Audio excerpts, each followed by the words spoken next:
Good morning, Clearbranch kids. It is so hard to believe that we are already almost at the end of January, and that means we're almost at the end of our month learning about responsibility. So again, what is responsibility? Well, it's being trusted with what's expected of you. So the first week, we learned from Jesus that the most important thing that we can do, the most important commandment or rule we can follow, is to love God with everything we are and with everything we have, and then to love others. And if we do those two things, we focus on those first, then everything else will fall into place. Then the next week, we heard from Jesus again through a parable where he told us to make sure that we were using our things responsibly. We should never put the things that we have or that we want to have to make them more important than God. But if we do have gifts that God has given us, and if we have enough or more than we need, that we should share those things, and that sharing with others is a way of being responsible with the gifts that God has given us. Then last week, we skipped back to the Old Testament and learned from the book of Proverbs from King Solomon that we should follow the example of ants, and that we should use the talents and the gifts and the time that God has given us to work hard. And then, when we're through with our work, follow God's example after He created the world, and we should rest.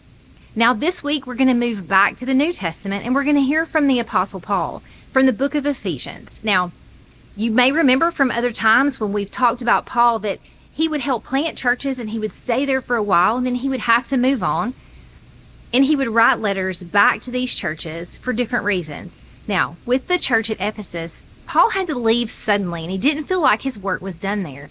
And so he spent a lot of time talking to the people in the church of Ephesus about how they should be as children of God, as family to each other in the church, and how they should just behave as Christians. And so one of the things that he really focused on there in this letter to them is he talked to them about how they use their words. Now, I bet many of you have accidentally hurt someone's feelings with something you've said, and you've probably also had your feelings hurt by something that someone has said. So that alone tells us and shows us just how strong the power of words is. And so we can't take that lightly. Now, how do we use our words responsibly? Well, first of all, we shouldn't use any inappropriate language. And really, there's those words that we don't say, but it's really any type of words or language or even just how we use them that doesn't honor God. And so if it doesn't honor God, then we shouldn't use our words in that way.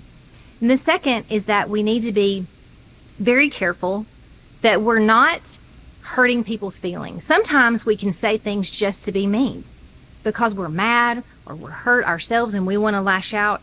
We need to make the point to stop and think and to not use our words in that way.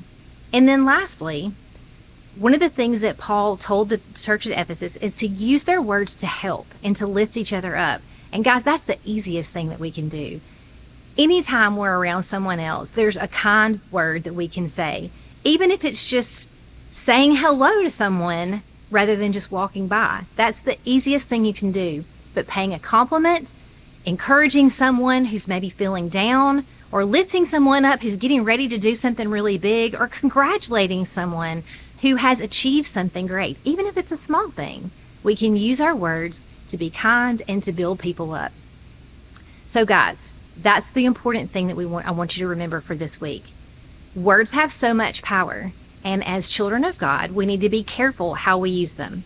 We need to use them to honor God and always to be kind and lift each other up. And so that is our lesson for this week and our bottom line. Use your words wisely.